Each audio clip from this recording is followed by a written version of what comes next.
ಶ್ರೀ ಉಮಾಮಹೇಶ್ವರ ಯಕ್ಷಗಾನ ಕಲಾವರ್ಧಕ ಸಂಘ ಹೊಸಕುಳಿ ಇದರ 45ನೇ ವರ್ಷದ ಚಾತುರ್ಮಾಸಿ ಏಕಾದಶಿ ಸರಣಿ ತಾಳಮದ್ದಲೆ ಕೂಟಗಳ ಸಮಾರೋಪ ಸಮಾರಂಭ ಹೊನ್ನಾವರದ ಹೊಸಕುಳಿ ಉಮಾಮಹೇಶ್ವರ ದೇವಾಲಯದಲ್ಲಿ ಸಂಪನ್ನಗೊಂಡಿತು.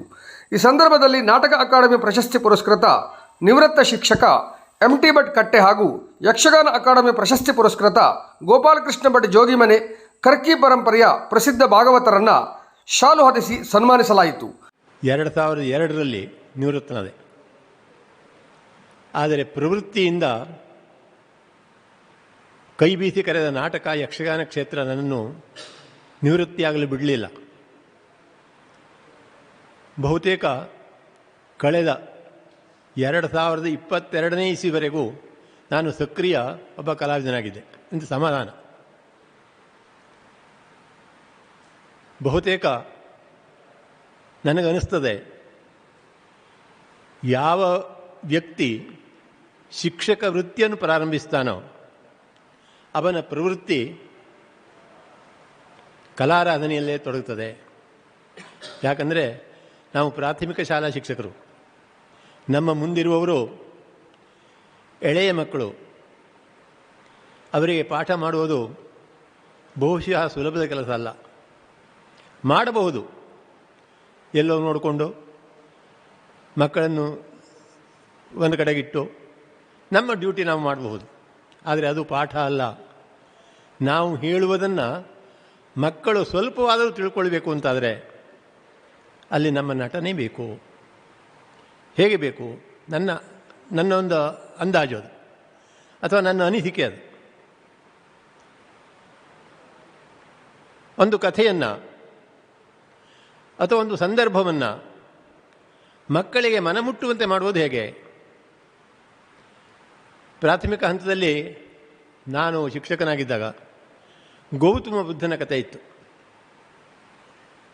ಗೌತಮ ಬುದ್ಧ ಸಿದ್ಧಾರ್ಥನು ಬುದ್ಧನಾದ ಕಥೆ. ಬಹುಶಃ ಮಕ್ಕಳ ಎಳೆ ಮನಸ್ಸಿಗೆ ಅದು ಹೋಗೋದಿಲ್ಲ, ಎಳೆ ಮನಸ್ಸಿಗೆ ತಿಳಿಯುವುದಿಲ್ಲ. ಅದನ್ನು ಹೇಗೆ ಮಾಡಬಹುದು, ಹೇಗೆ ಮಕ್ಕಳಿಗೆ ನಿರೂಪಿಸಬಹುದು ಎಂದು ಆಲೋಚನೆ ಮಾಡಿದಾಗ ಮಕ್ಕಳಿಗೆ ನಾಟಕೀಯವಾಗಿ ಅಥವಾ ನಾಟಕ ರೂಪದಲ್ಲಿ ಅದನ್ನು ಸ್ಪಷ್ಟಪಡಿಸಲು ಪ್ರಯತ್ನಿಸಿದೆ. ಅದು ಯಶಸ್ವಿ ಆಯಿತು ನನ್ನ ದೃಷ್ಟಿಯಿಂದ. ಅಷ್ಟೇ ಅಲ್ಲ, ಆಮೇಲೆ ಈ ಮಕ್ಕಳನ್ನಿಟ್ಟುಕೊಂಡು ಮಕ್ಕಳಿಗೆ ನಾವು ಹೇಳ್ತೇವೆ, ಸಂಸ್ಕಾರ ಕೊಡಬೇಕು, ನಮ್ಮ ಸಂಸ್ಕೃತಿಯನ್ನು ತಿಳಿಸಬೇಕು, ನಮ್ಮ ಸಂಪ್ರದಾಯವನ್ನು ತಿಳಿಸಬೇಕು ಅಂತ. ಹಾಗಾಗಿ ಆ ಎಳೆಯ ಮಕ್ಕಳನ್ನೇ ಗುರುತಿಟ್ಟುಕೊಂಡು ಶ್ರವಣಕುಮಾರ, ಅಹಲ್ಯಾಧಾರ, ಅಭಿಮನ್ಯು, ನಚಿಕೇತ ಇಂತಹ ಸಣ್ಣ ಸಣ್ಣ ಸಣ್ಣ ಸಣ್ಣ ಸಂಗತಿಗಳನ್ನು ನಾಟಕಕ್ಕೆ ಅಳವಡಿಸಿ ಮಕ್ಕಳಿಗೆ ಸ್ಕ್ರಿಪ್ಟ್ ಅಂದರೆ ಕೈ ಬರಹದ ಪ್ರತಿಯನ್ನು ಕೊಟ್ಟೆ. ನಮ್ಮದೇ ಸಂಘದಿಂದ ನನಗೆ ಸನ್ಮಾನ. ಆದರೂ ಭಾಳ ಸಂತೋಷದಿಂದ ಈ ಸನ್ಮಾನವನ್ನು ಸ್ವೀಕರಿಸಿದ್ದೇನೆ. ಈ ಸಂಘದಲ್ಲಿ ನಾನು ಭಾಳ ಸಲ ಭಾಗವತನಾಗಿ ಪದ್ಯ ಹೇಳುವ ಅವಕಾಶ ನನಗೆ ಸಿಕ್ಕಿದೆ. 1980ರಲ್ಲಿ ದಿವಂಗತ PV ಆಸ್ತಿಗಾರು ಧರ್ಮಶಾಲೆ ದತ್ತಭಟ್ರ ಮನೆಯಲ್ಲಿ ಯಕ್ಷಗಾನ ಕ್ಲಾಸನ್ನು ಮಾಡ್ತಾಯಿದ್ರು. ನಮಗೆ ಆವಾಗ SSLC ಮುಗಿದ ನಂತರ PUCಗೆ ಜನತಾ ವಿದ್ಯಾಲಯ ಜೂನಿಯರ್ ಕಾಲೇಜಿಗೆ ನಾವು ಹೋಗ್ತಾ ಇದ್ವಿ. ಶನಿವಾರ ಆದಿತ್ಯವಾರ ಮಾತ್ರ ಅಲ್ಲಿ ಕ್ಲಾಸು. ನಮ್ಮ ಗುರುಗಳಾದ ದಿವಂಗತ ಕೃಷ್ಣ ಭಾಗವತರು ನಮ್ಮ ಗುರುಗಳು. ನನಗೆ 3 ಜನ ಗುರುಗಳಿದ್ದಾರೆ. ದಿವಂಗತ ಕೃಷ್ಣ ಭಾಗವತರು, ದಿವಂಗತ PV ಆಸ್ತಿಗಾರರು, ದಿವಂಗತ ಮಹಾಬಲೇಶ್ವರ ಭಟ್ರು. ನನ್ನನ್ನು ತಿದ್ದಿ ತೀಡಿ ಮಾಡಿದ ಮಹಾನುಭಾವರವರು. ಅವರನ್ನು ಈ ಸಂದರ್ಭದಲ್ಲಿ ನೆನಪು ಮಾಡಿಕೊಳ್ಬೇಕು. PUCಗೆ ಹೋಗ್ತಾ ಇಲ್ಲಿ ಶನಿವಾರ ಆದಿತ್ಯವಾರ ಕ್ಲಾಸು. ವಾರದ ಮಧ್ಯೆಯಲ್ಲಿ ಮತ್ತೆ ಮನೆಯಲ್ಲಿ ಪದ್ಯ ಹೇಳುವಂಗಿಲ್ಲ. ಅದು ಒಂದು ನಮಗೆ ನಿರ್ಬಂಧ ಇತ್ತು. ಯಕ್ಷಗಾನ ಕಲಾವಿದ ಆದರೆ ಮುಂದೆ ಎಲ್ಲೋ ಹೋಗ್ತಾನೆ ಇವ, ಶಾಲೆ ಹೋಗಿ ತಪ್ಪಿಸ್ಬೋದು ಹೇಳಿ ನಿರ್ಬಂಧ. ಮುಂದಿನ ಒಂದು ಶನಿವಾರ ಆದಿತ್ಯವಾರ ಮತ್ತೆ ಕ್ಲಾಸಿಗೆ ಹೋಗಿ ಹಿಂದಿನದೆಲ್ಲ ನೆನಪು ಮಾಡಿಕೊಡ್ಬೇಕು. ಅದೆಲ್ಲ ಮರೆತು ಹೋಗ್ತಿತ್ತು. ಮತ್ತು ನಮ್ಮ ಗುರುಗಳಾದ ಕೃಷ್ಣ ಚಿಕ್ಕಪ್ಪರಿಂದ ನಮ್ಮ ಬೈಗುಳ ಹೀಗೆಲ್ಲ ಒಂದು ಮುಂದುವರಿಸಿ ನಂತರ ಡಿಗ್ರಿ ಮುಗೀತು. ವೃತ್ತಿಯಾಗಿ ನೌಕರಿಯನ್ನು ಆಯ್ಕೆ ಮಾಡುವುದು ಅನಿವಾರ್ಯ. ನೌಕರರ ಪತ್ತಿನ ಸಹಕಾರಿ ಸಂಘದಲ್ಲಿ ನಾನು 89ನೇ ಇಸ್ವಿಯಲ್ಲಿ ಕಾರ್ಯನಿರ್ವಾಹಕನಾಗಿ ಸೇವೆ ಸಲ್ಲಿಸಿದೆ. 34 ವರ್ಷದ 8 ತಿಂಗಳು ಕಾರ್ಯನಿರ್ವಾಹಕರಾಗಿ ಸೇವೆ ಸಲ್ಲಿಸಿ, ಸೇವೆ ಅಲ್ಲದು ಪಗಾರ ತಗೊಂಡಿದ್ದೇನೆ. ಕಳೆದ ವರ್ಷ ಅಕ್ಟೋಬರ್ 31 ನಿವೃತ್ತಿಯಾಗಿ ಇವತ್ತಿಗೆ 1 ವರ್ಷ ಆಯಿತು.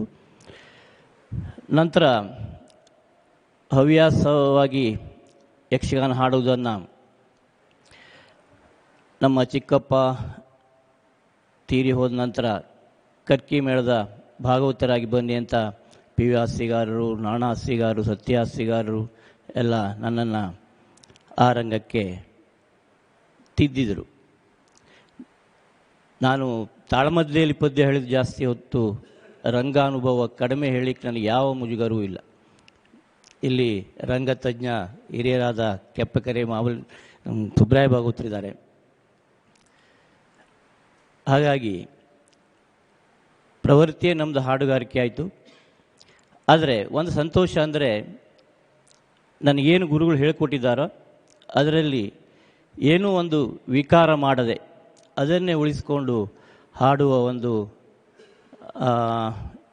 ಯೋಗ ಹೇಳಬೇಕು, ಏನು ಹೇಳಬೇಕು ಗೊತ್ತಾಗುವುದಿಲ್ಲ. ಈಗಿನ ಒಂದು ಪದ್ಧತಿಯಲ್ಲಿ ಅದನ್ನು ಮಾಡಿಕೊಂಡು ಬಂದಿದ್ದೇನೆ.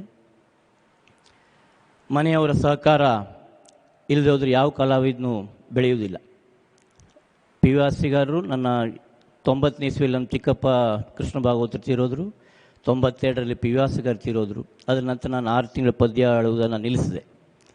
ನಾನು ಮತ್ತೆ ಅಂದರೆ ಮನಸ್ಸಿಗೆ ಭಾಳ ಬೇಜಾರು ಹಾಕಿಕೊಂಡು ನಾನು ಬೇಡ, ಇನ್ನು ಯಕ್ಷಗಾನವೇ ಬೇಡ ಹೇಳಿ ನಿಲ್ಲಿಸಿದೆ. ಒಂದು ದಿವಸ ಕೆ ಟಿ ಭಟ್ರ ಫೋನ್ ಬಂತು ಮನೆಗೆ, ತಾಳಮದ್ದಲೆಗೆ ಬಾಳಿ. ಇಲ್ಲ, ನಾನು ಬರುವುದಿಲ್ಲ, ಪದ್ಯ ಆಡೋದನ್ನು ನಿಲ್ಲಿಸಿದ್ದೇನೆ. ನಮ್ಮ ಅಣ್ಣ ಎಂ ಕೆ ಭಟ್ರು ನನ್ನನ್ನು ಬೈದು ಮತ್ತು ರಂಗಕ್ಕೆ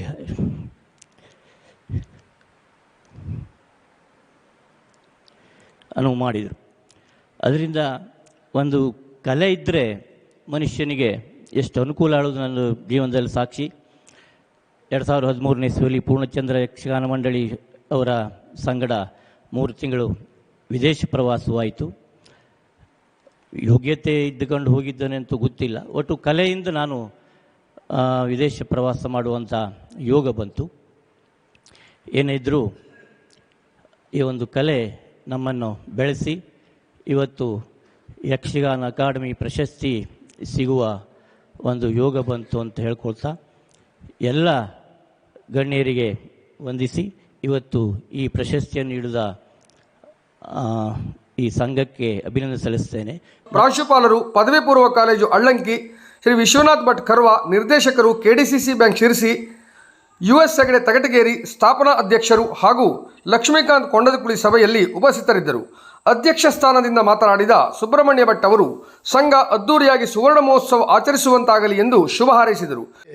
ನಮ್ಮ ಕಲಾವರ್ಧಕ ಸಂಘ 45 ವರ್ಷ ನಿರಂತರವಾಗಿ ಏಕಾದಶಿ ಸರಣಿ ತಾಳಮದ್ದಲೆಯನ್ನು ನಡೆಸಿಕೊಂಡು ಬಂದಿದೆ. ಇದಕ್ಕೆ ಆ ಭಗವಂತನ ಅನುಗ್ರಹ ಇದೆ, ಮುಂದೆಯೂ ಸಹ ಇರ್ತದೆ ಎನ್ನುವುದರಲ್ಲಿ ಯಾವ ಸಂಶಯ ಇಲ್ಲ. ನಮ್ಮ ಸಂಘ ಪ್ರತಿ ವರ್ಷವೂ ಸಹ ಸಮಾರೋಪದಲ್ಲಿ ನಮ್ಮ ಈ ಭಾಗದ ಕಲಾವಿದರನ್ನು ಅಥವಾ ಯಾವುದೇ ಒಂದು ವೃತ್ತಿಯಲ್ಲಿ ಶ್ರೇಷ್ಠರಾಗಿರೋರನ್ನು ಗುರುತಿಸಿ ಅವರನ್ನು ಅಭಿನಂದಿಸ್ತಾ ಬಂದಿದೆ. ಇವತ್ತು ನವಿಲುಗೋಡಿನ ಪ್ರಸಿದ್ಧ ವೈದಿಕ ಮನೆತನದಲ್ಲಿ ಜನಿಸಿ ವಿದ್ಯಾಗುರುಗಳಾಗಿ ಅನೇಕ ಶಿಷ್ಯರಿಗೆ ಬೋಧನೆಯನ್ನು ಮಾಡಿ ತಾವೂ ಸಹ ಬೋಧಕರಾಗಿ ಈಗಲೂ ಸಹ ಅದನ್ನು ವೃತ್ತಿಯಲ್ಲಿ ಇಟ್ಟುಕೊಂಡು ಬಂದಿರತಕ್ಕಂತಹ MT ಭಟ್ರನ್ನು ನಾವು ಅಭಿನಂದಿಸಿದ್ದೇವೆ. ಇದು ತುಂಬ ಸಂತೋಷದ ಸಂಗತಿ. ಅವರಿಗೆ ಈ ಸನ್ಮಾನಗಳು ಅವರನ್ನು ಅರಸಿಕೊಂಡು ಬರ್ತದೆ. ಆದರೆ ಅವರೊಂದು ಮಾತು ಹೇಳಿದರು, ನಮ್ಮ ಮನೆಯ ಅಂಗಳದಲ್ಲಿ ನನ್ನನ್ನು ಸನ್ಮಾನಿಸಿದ್ದಾರೆ ಅಂತ. ಅವರಿಗೂ ಸಹ ಈ ಸಂಘದ ಮೇಲೆ ಅಷ್ಟು ಅಭಿಮಾನ. ಅಂತಹ ವ್ಯಕ್ತಿಯನ್ನು ನೀವು ಇವತ್ತು ಸನ್ಮಾನಿಸಿದ್ದೀರಿ. ಅವರಿಗೆ ಆ ಭಗವಂತ ದೀರ್ಘಾಯುಷ್ಯವನ್ನು ಕರುಣಿಸಲಿ. ಅವರಿಂದ ಈ ನಾಟಕ ಪ್ರಪಂಚದಲ್ಲಿ ಅನೇಕರು ಮುಂದೆ ಬರುವಂತಹ ಯೋಗವನ್ನು ನಾವು ನೀವೆಲ್ಲರೂ ಕಾಣೋಣ ಎನ್ನುವಂತಹ ಮಾತನ್ನು ಹೇಳ್ತೇನೆ. ಹಾಗೆಯೇ ಮತ್ತೋರ್ವರು ಸನ್ನಿಮಿತ್ರರು ಸ್ವಾಭಾವಿಕವಾಗಿ ಅವರ ನಡೆ ನುಡಿ ಎಲ್ಲವೂ ಸಹ ಅಂದಚಂದವಾಗಿಯೇ ಇದೆ. ಗೋಪಾಲಕೃಷ್ಣ ಭಟ್ರು ಎಲ್ಲಿಯೇ ಸಿಗಲಿ ಅಷ್ಟೇ ಮೃದು ಸ್ವಭಾವದಿಂದ ಗುರುತಿಸುವಂತಹ ಒಂದು ವ್ಯಕ್ತಿಗಳವರು. ಅವರ ವೃತ್ತಿಯಲ್ಲಿ ಅವರು ಬಹಳ ಎತ್ತರ ಸ್ಥಾನವನ್ನು ಕಂಡವರು. ಹಾಗೆಯೇ ಯಕ್ಷಗಾನ, ಭಜನೆ ಮುಂತಾದವುಗಳಲ್ಲಿ ಎಲ್ಲವರನ್ನೂ ಸಹ ತಣಿಸಿದವರು. ಅವರು ಭಾಗವತಿಗೆ ಬಂದರೆ ಅಥವಾ ಭಜನೆಯಲ್ಲಿ ಕುಳಿತುಕೊಂಡರೆ ಅಲ್ಲಿಂದ ಎದ್ದು ಹೋಗಬೇಕು ಅಂತ ಅನ್ನಿಸುವುದೇ ಇಲ್ಲ. ಅಷ್ಟು ಚೆನ್ನಾಗಿ ಸುಶ್ರಾವ್ಯವಾಗಿ ಹಾಡಿ ಜನರನ್ನು ರಂಜಿಸುವವರು. ಅಂಥವರನ್ನು ನಾವು ಇವತ್ತು ಸನ್ಮಾನಿಸಿದ್ದೇವೆ. ಇದು ಒಂದು ಸಂಘದ ಒಂದು ವಿಶೇಷವಾಗಿರತಕ್ಕಂತಹ ಕೆಲಸ.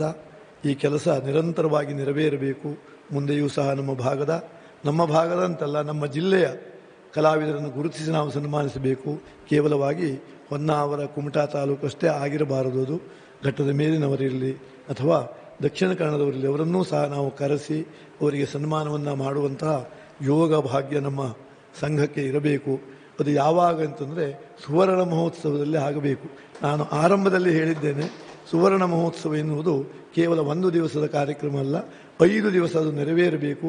ಎಲ್ಲ ಕಲಾವಿದರನ್ನು ನಮ್ಮ ಈ ಉಮಾಮಹೇಶ್ವರ ದೇವಸ್ಥಾನಕ್ಕೆ ಕರೆಸಿ ಅವರನ್ನು ಸನ್ಮಾನಿಸಿ ಅಥವಾ ಅವರಿಂದ ಬೇರೆ ಬೇರೆ ಯಕ್ಷಗಾನಗಳನ್ನು ಆಡಿಸಿ ನೋಡಬೇಕು ಎನ್ನುವಂತಹ ಆಸೆ ನನಗೂ ಇದೆ, ಎಲ್ಲರಿಗೂ ಇಲ್ಲಿರತಕ್ಕಂತಹ ಎಲ್ಲರಿಗೂ ಇದೆ. ಹಾಗಾಗಿ ನೀವೆಲ್ಲರೂ ಕೈ ಜೋಡಿಸಿ ಆ ದಿನವನ್ನು ನಾವು ಕಾಣೋಣ. ಇವತ್ತಿನ ಮುಂದಿನ ಯಕ್ಷಗಾನ ಕಾರ್ಯಕ್ರಮ ಇದೆ, ಅದಕ್ಕೆ ಅನುವಾಗಲಿ ಎನ್ನುವಂತಹ ಆಶಯವನ್ನು ವ್ಯಕ್ತಪಡಿಸಿ ನನ್ನೆರಡು ಮಾತನ್ನು ಮುಗಿಸ್ತೇನೆ. ಧನ್ಯವಾದ. ವಿಷ್ಣು ಭಟ್ ನೀಲ್ಕೋಟ್ ಹಿರಿಯ ಅರ್ಥಧಾರಿಗಳು ಸ್ವಾಗತಿಸಿದರು. ಪ್ರಭಾಕರ್ ಹೆಗಡೆ ಚಿಟ್ಟಾಣಿ ವರದಿ ವಾಚನ ಮಾಡಿದರು. ಗೋವಿಂದ್ ಭಟ್ ನೀಲ್ಕೋಟ್ ಕಾರ್ಯಕ್ರಮ ನಿರ್ವಹಣೆ ಮಾಡಿದರು. ಹಾಗೂ ಕೊನೆಯಲ್ಲಿ ಗಜಾನನ ಹೆಗಡೆ ಗುಡ್ಡೆಬಾಳ್ ಎಲ್ಲರನ್ನ ವಂದಿಸಿದರು. ಸಭಾ ಕಾರ್ಯಕ್ರಮದ ನಂತರ ಧರ್ಮಾಂಗದ ದಿಗ್ವಿಜಯ ತಾಳಮದ್ದಲೆ ಕಪ್ಪೆಕೆರೆ ಭಾಗವತರ ಸಾರಥ್ಯದಲ್ಲಿ ನೆರವೇರಿತು.